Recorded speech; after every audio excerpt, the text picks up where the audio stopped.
engaging the community since 1970. This is WIS Awareness. Good morning and thanks for joining me on this Sunday. I'm your host, Leland Pender. As we continue to mark Black History Month, today we'll highlight a perhaps lesser known civil rights hero and activist, Septima Poinsett Clark from Charleston, South Carolina. Clark believed that knowledge could empower marginalized groups in ways that formal legal equality couldn't. In this 1979 video from the University of South Carolina University Libraries, Clark speaks to African-American students about her civil rights experiences. Clark recounts activities with Rosa Parks, the start of the Montgomery, Alabama bus boycott, and escaping a firebombed church in Mississippi. But I say out of all of these things, you find some good come, because today in Alabama, after all of the things that we had to go through in Alabama and Montgomery and being surrounded by the Ku Klux Klan and Natchez and other places, I found out that there were always some people who had some kind of a human spirit about them and would come to your rescue. In the 1930s, Clark studied under W.E.B. Du Bois in Atlanta at Atlanta University, and in the 40s went on to study at both Benedict College in Columbia and Virginia's Hampton Institute. Her alma mater here in Columbia is especially proud to count her among their alumni, particularly right now as she's receiving special recognition in our country. A coin produced by the U.S. Mint depicts Septima Clark marching with 3 young African-American students who carry books and an American flag representing that education and literacy among oppressed people is necessary for empowerment and enjoyment of civil rights. I want to welcome in Dr. Rosalind Clark Artis this morning, president of Benedict College in Columbia. Good morning, Dr. Artis. How are you doing? I'm very well, Leland. How are you? Doing great. Thanks for being here.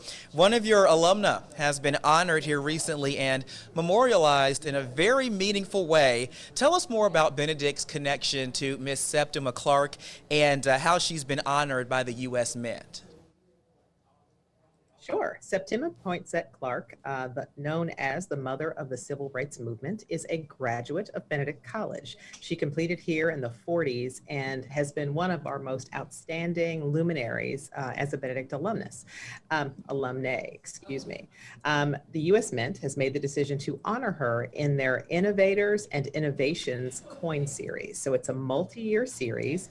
4 or 5 states will be honored each year. South Carolina is in the first distribution, and they have selected Septima Clark as the coin to represent the coin for South Carolina, comparing her to the Hubble telescope and to the telephone in terms of innovations that have changed our lives. So we are very, very proud of Septima Clark and her legacy. Yeah, talk about just kind of what this means and the message, I guess, it sends not only to our immediate community here, but the entire country.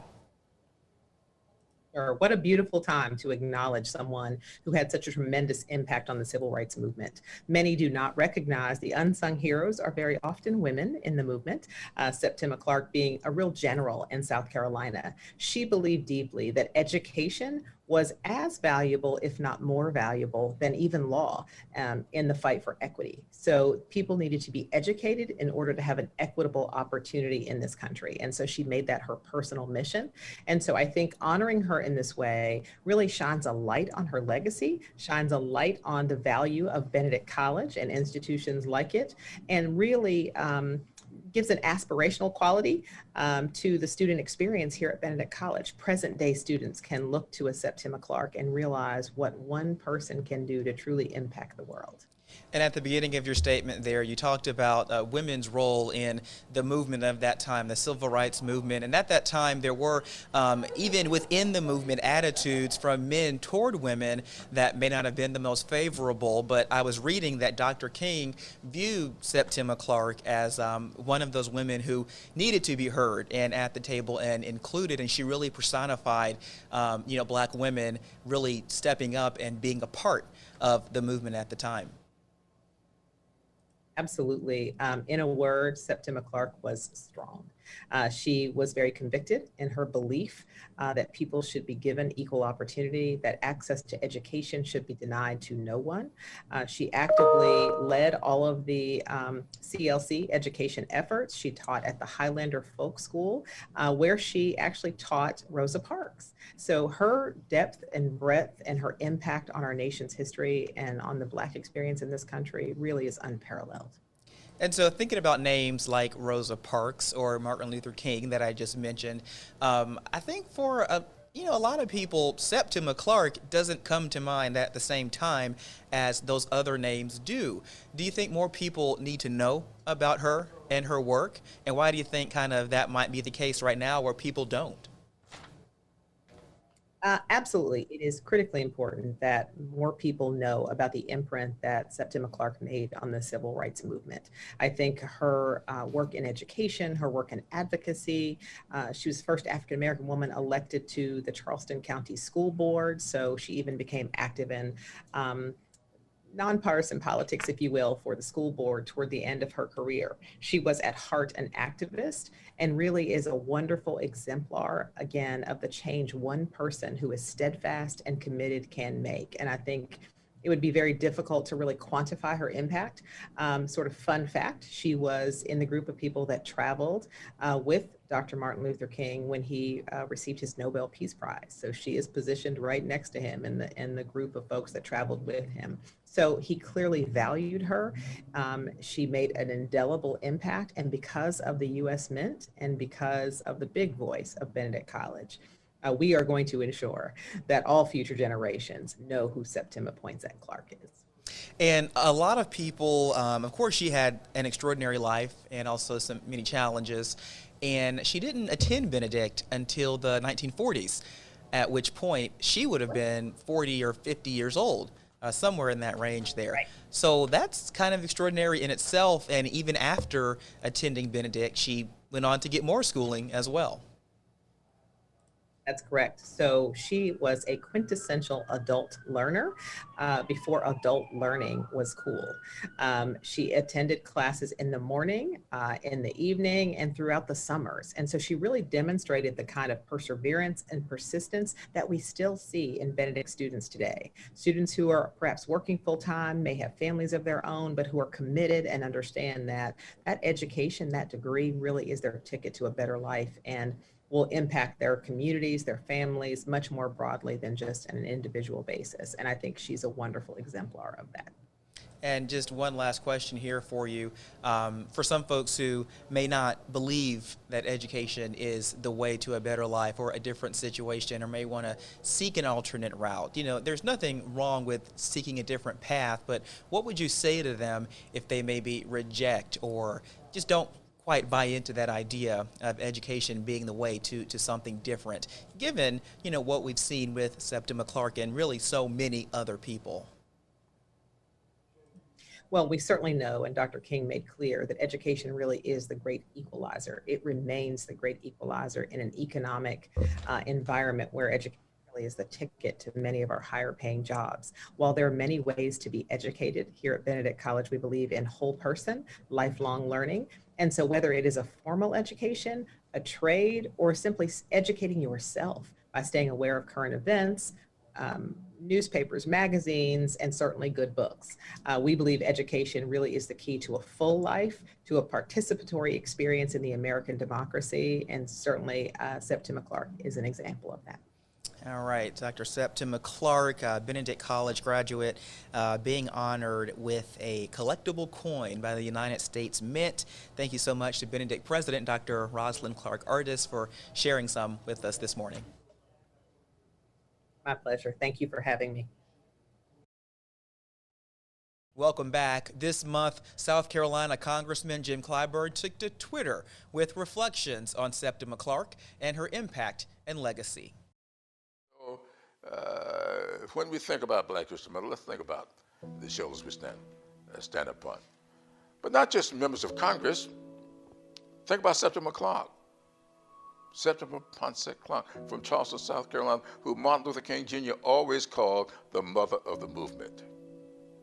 She was the one who taught Rosa Parks people know a lot about Rosa Parks. Very few people. In fact, I had a friend that sent me an email just a few days ago telling me he had never heard of Septima Clark until he listened to my podcast that I had with Andrew Young. Both of us, Andrew and I, knew Septima Clark very well. In fact, the last time I saw Martin Luther King Jr. live was in Septima Clark's home on President Street there in Charleston, South Carolina. She was his designee, that is King's designee, as the mother of the movement. The media gave that title to Rosa Parks, but Martin Luther King Jr. gave that title to Septima Clark.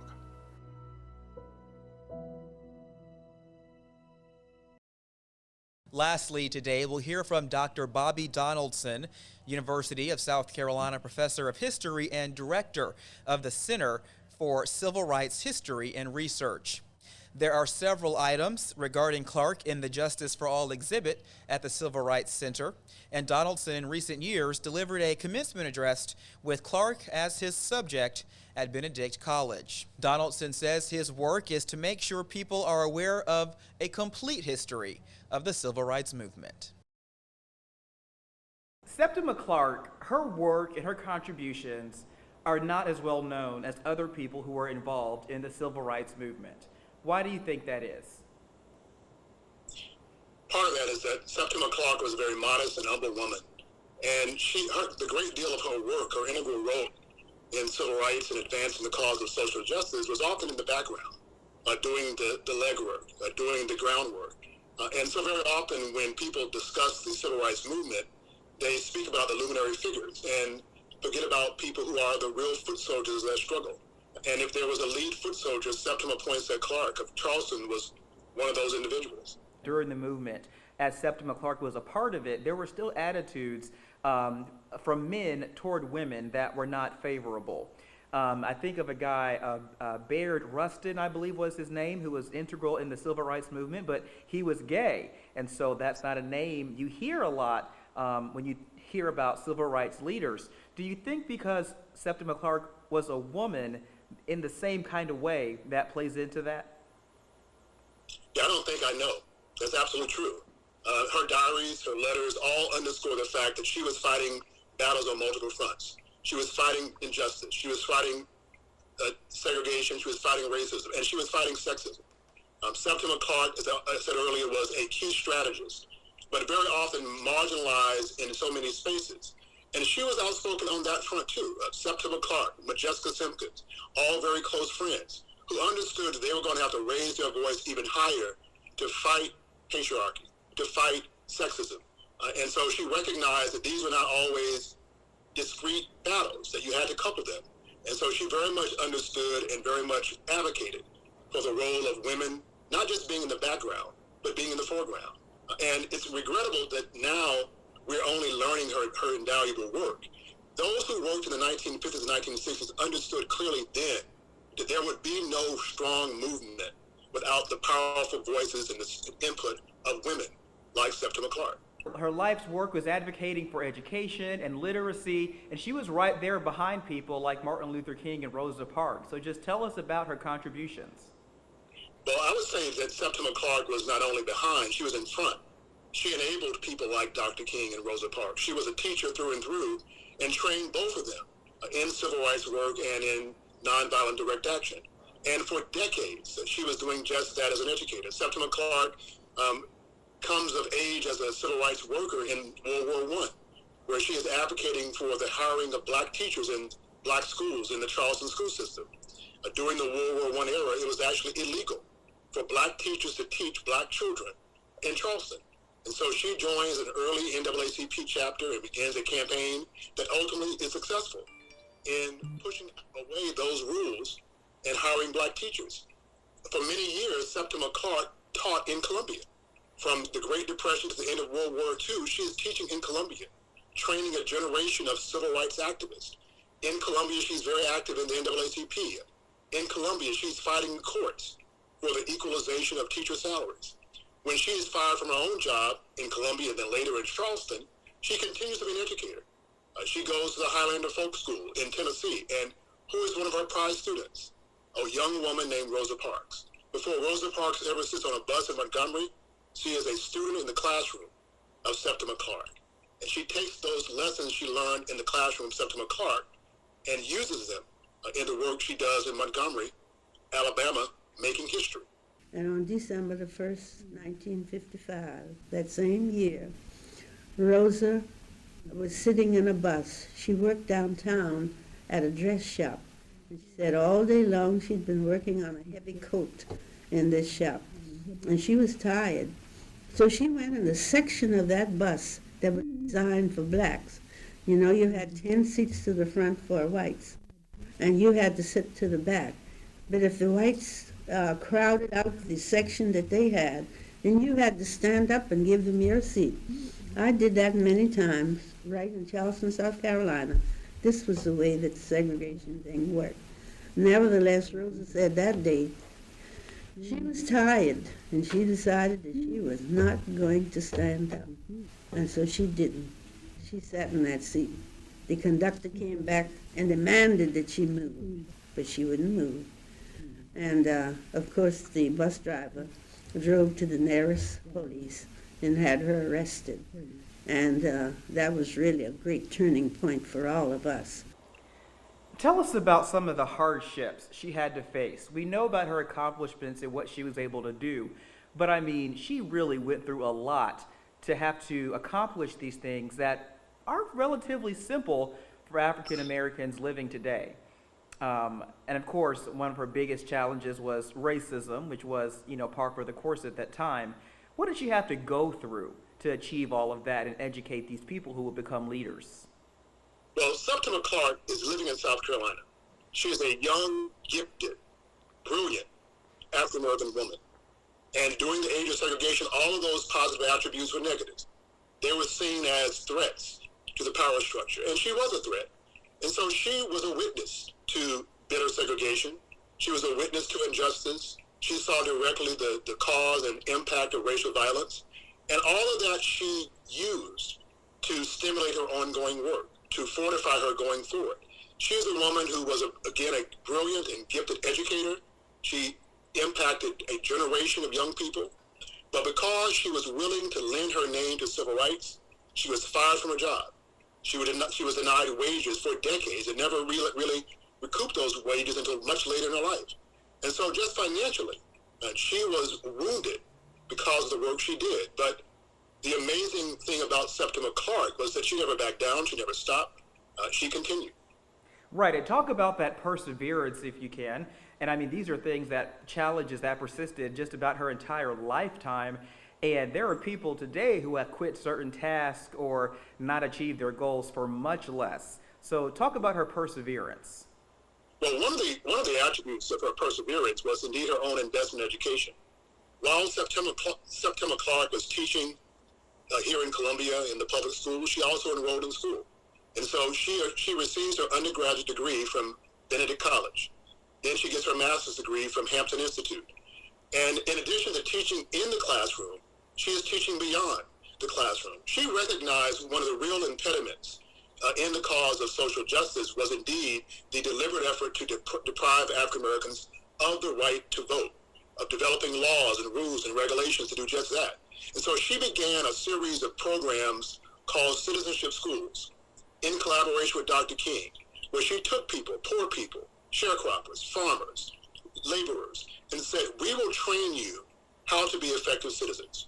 We will train you in reading and in writing to prepare you to pass these horrendous tests put in place, the literacy test, so that you can navigate this Byzantine series of laws that are trying to block you from the right to vote.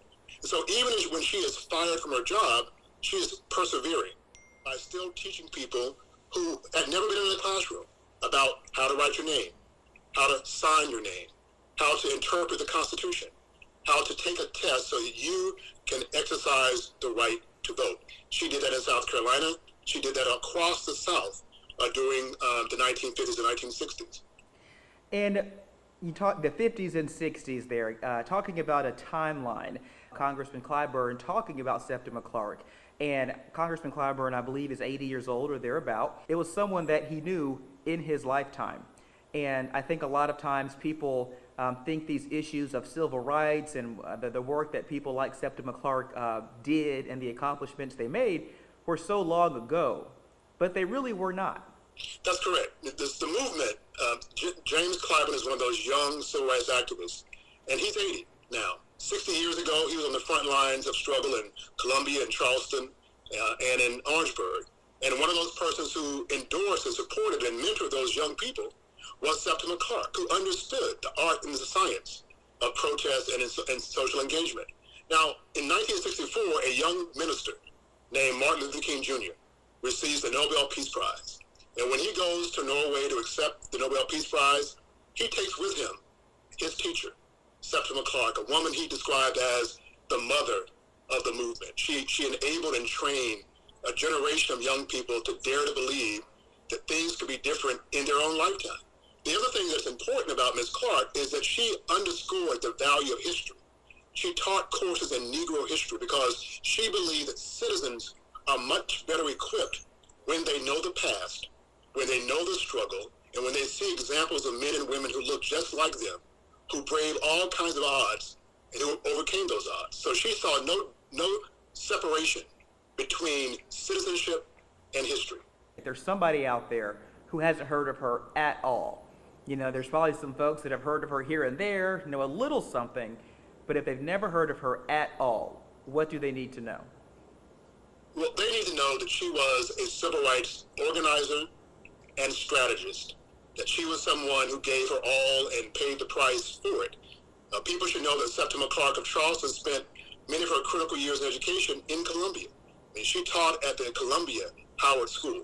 She taught at the Columbia Celia Dow Saxon School. She taught at the Booker T. Washington High School in Columbia. So there are people today in your audience who are in their 80s who remember being trained by Septima Clark. And so this brilliant, amazing woman who is now on coins and on billboards and in textbooks, she played a critical role in transforming this nation. And an important chapter in her own life was right here in the Midlands. Thanks so much for joining me today. Special thanks to Benedict College President Dr. Rosalind Clark Artis and University of South Carolina's Dr. Bobby Donaldson. Have a great rest of your Sunday. We'll see you next time.